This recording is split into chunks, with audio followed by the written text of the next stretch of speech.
please let us know in the chat if you'd like to ask a question. We'll start with Ted Colfin. Hey, Robbie, good to see you. Hey, well, take us back to when the injury happened. I mean, was it a specific play or was it just wear and tear, or what happened exactly? Yeah, it was that play in the mini game going into the corner with Johnny there, and it was just a stick on puck, and we kind of we're both thinking the same thing, stick on puck, body on each other, and I guess my leg just twisted funny behind me, and I felt what I felt before, so I knew right away when it happened. That was my follow-up right there. I mean, you've obviously had unfortunate experience with all that. Did you kind of know right off the bat, I mean, it's not going to be good or something? Yeah, once you ask anyone who's felt that feeling, you kind of know if you feel it again. It was the same thing with my second one and this one. So, yeah, it's unfortunate, but what can you do? Was it the other knee now, or is yeah, it was the other knee. How do you? I mean, when you after the game or just the next couple of days, I mean, how was it mentally? I mean, just like, why me, or why is this happening, or anything like that? No, I've never had that, mentality, through injuries or through life. Everyone goes through, what they're going to go through, and, life's always going to throw curveballs at you and whatnot. So the less you dwell on that and the more you move forward, the easier things get. But with that being said, those first few days were pretty emotional for me and my family. It's not only me that has been through these injuries. My family's been there through it all, and my fiance. So it was tough on all of us, and yeah, I haven't been emotional like that in a very long time. So I got out of the way the first few days, and then put my head down and got to work. Have you had the surgery already? Yeah, we're about 5 weeks out of surgery right now. So are you going to be ready for training camp? We're gonna play it by ear. We're gonna work with the medical staff here and work with everyone. And the goal is to get back as soon as possible, but doing it the right way and doing it safe, and making sure this is the last time. So yeah, there's no date right now, and we're just gonna keep working. Sounds good. Thanks for this, Robbie. Ansar Khan. Hey, Robbie, have you talked to anybody else who's gone through this, multiple surgeries, just for advice or anything like that? I don't really know if there of anyone that's had 3 ACL tears. After my second one, I talked to guys who have had surgeries on other things and whatnot. So, I've got my mind around it. I've got all the knowledge I need to work through this and move forward. So, no, this time it's been just my fiance and family at home, and we all know what to expect and what to do and how to move forward. I think Jeff said one of the keys for you coming back from the first 2 surgeries, not to play tentative and still play the same kind of game. Is that something that you're going to have to kind of do all over again, just once you get back on the ice, is to make sure that you're not playing that tentative and you're playing your typical style of game? Yeah, I don't think it's in me as a person or a player to take a step back or not play as hard or as fearless as I do. And playing that way has gotten me to where I am now, and it's going to continue to move me forward with my career and as a player. So I'm not too worried about that. And just what is your like?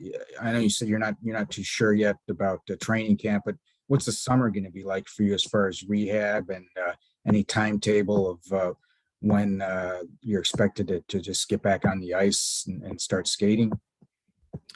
We're 5 weeks out, so we're relatively early with with all that stuff. And, you know, with this kind of process, it's slow, it's day by day. You listen to the knee and you progress as much as the knee is going to allow you. So, you know, unfortunately, I know going through this, what to expect, and not to set goals and dates and all that stuff, because, you know, each surgery is different and each person going through it is different. So we have our mental goals and my personal goals and whatnot, but nothing set in stone, you know, with as far as rehab goes.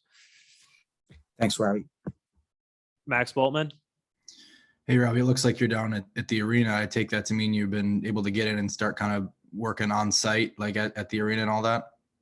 Yeah, I've been you know, working here the whole time. I was away for the week for surgery, and then, you know, when I came back, I've been in here every day, and you know, we'll be here till the end of May. I mean, do you feel pretty good, whether it's because of what the doctors have told you, your own experience? Like, do you feel like you'll have the explosiveness back whether it's soon or later, like in the knee eventually? Are you optimistic about that? Yeah, no, I'm not worried about, you know, like I was saying earlier, how I'm gonna come back and whatnot. I know what to do to make sure I'm gonna be back and ready and playing at the level that, you know I can play at. And you know, that's just comes with grinding and working, and you know, it'll be a tough summer, but you know, these are, you know, things that, you know, create character. And you know, you want to prove something to yourself, right? You know, going through something like this, and that's kind of the way I look at it. So you know, it's unfortunate to do it again, but, you know, I'm not worried about it. I guess just for you watching the second half or you know, the stretch after your injury and seeing the way that it went. I know you just signed on long term to be a part of this, the long haul here, and bring a lot of, you know, competitiveness to the lineup. What was it like for you to see the way that things ended? Yeah, I mean, it's the way seasons go. There's ups, there's downs, there's points in the season where you know, things are rolling and everyone's feeling good, and there's points where, you know, schedule gets hard, guys are tired and whatnot. And it was just a little bit of that all year. You know, we had some great moments and some tough moments, and, you know, for a younger team, I think it's good to go through that, you know, at this stage, to really understand, you know, it's a long season, things are going to happen, and how to move forward, and how to put your best foot forward each and every day to get better and to get out of a funk or to keep things rolling. And then last thing for me, just on Moritz Seider, what surprised or impressed you the most about, you know, playing with him this year? I don't know how much you knew about him coming in. Yeah, I didn't know much about him coming in, just, you know, all the buzz and talk around the room and around the media about him. And it was special to watch. It's not every day you see a defenseman like that come in and have the impact on each and every game in the D zone, in the offensive zone, that he had for our team. And just, you know, getting better and better as the year went on. And yeah, he lived close to me, so we carpooled a lot. He was a really good friend this year, and it was a lot of fun to see him, and I was happy at his success. Who had the aux cord? He had the aux cord a lot of the time. He was driving a lot of the time, that's why. Okay. Does he play North American stuff, or do you introduce you to some German rap? No, he kept it North American. Maybe next year we'll get into the German rap. Good deal. Thanks, Robbie. Feel better. Thanks. Bob Duff. Robbie, I know when we talked to Troy Stetcher and Jacob Vrana this year when they were going through their rehab, they talked about the emotions they had to deal with, because for both of them it was the first time they'd ever done it. Now, unfortunately for you, you kind of know the drill. So does that help you deal with the emotional roller coaster that can come with a long-term injury like this? Yeah, definitely to have this experience helps with it. It's not something that you want to have too much experience in and whatnot, but you know, it's no walk in the park. You know, I had some very down moments in my last surgeries, and, you know, some good moments, and you kind of figure out, you know, what works for you, and how to get yourself, you know, through those tough times where, you feel like things are plateauing and it's just moving slow. And it's a whole process to it. And, a lot of it's mental. So yeah, the biggest thing with me to get through the last few, and, especially this one, is my family. I've said it multiple times today, but between my fiance at home and my dogs, to my family back in Toronto that I'll get to see going home this summer for the first time in a couple of years. So they're a big part of it. The minute I feel down, I'll hop on FaceTime with someone, or just go grab a coffee or a drink with my fiance and just get your mind off things. And the biggest thing is there's more to life than just hockey. So it's good to step away and mentally sometimes. Are you able to recognize kind of benchmarks in your body as you go through the process because you've been through it before? Or is it like you said earlier, is everyone different? Yeah, every surgery is different. That I've had from my first, second to third. There's been little things that are different, but for the general part of it, I know what to work through. Pain wise, I know what's too much and what's too little, and having that experience definitely helps.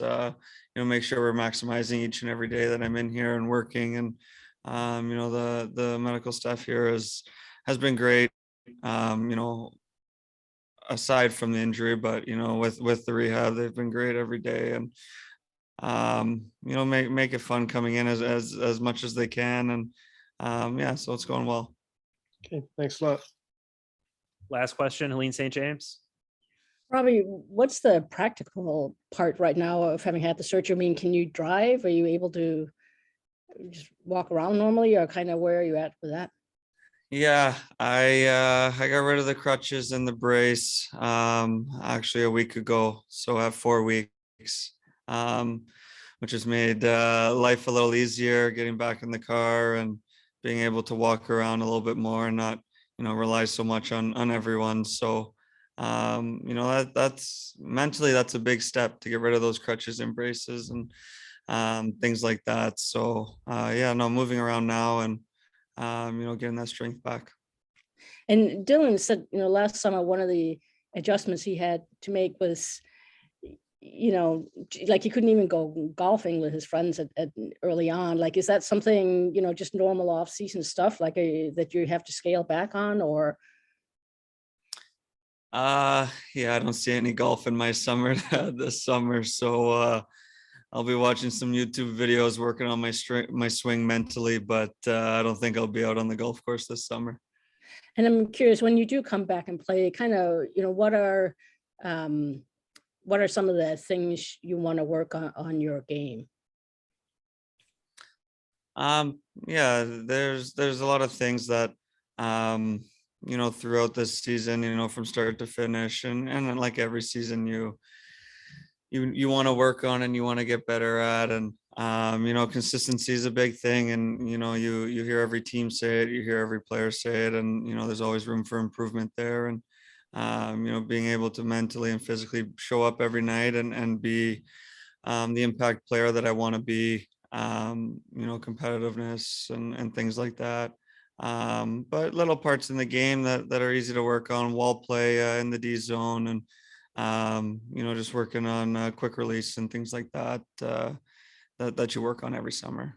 Right. So since you carpool with Moritz, any dirt on him? Does he drive like it's the Autobahn, or what's the? No, none of that.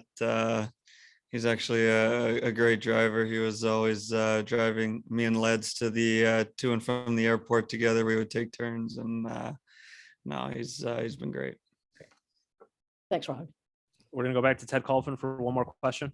Hey, just one more quick one, Robbie. I mean, you mentioned your family a few times. I mean, like your parents. I mean, just I would imagine they'd be pretty crushed and just feel really bad for you too. I mean, just when you talk to them about it, like the first few times, or were how despondent were they about all this?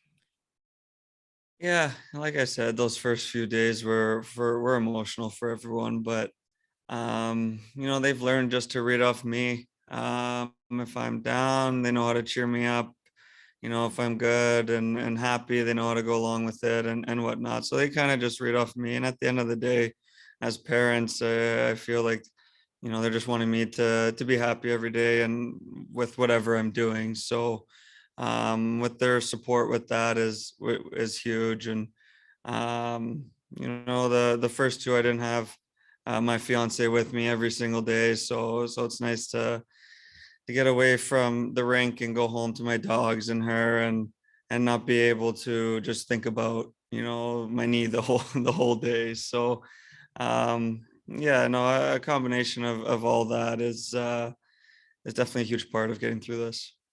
So you said you're going to be seeing your parents for the first time here for since COVID or what? I mean, No, I've seen them a couple times. I just Okay. I didn't go home last summer. I was here training, so and then COVID before that. So yeah, I'm excited to get home for the summer and spend a few months there and see all my friends and family and get back with Matt Nickel and just do everything as a regular summer that I've done through my career. sounds good. Good luck. Thanks, Robbie. Awesome. Thank All you. right, those are all the questions we had. Robbie, thanks for the time today.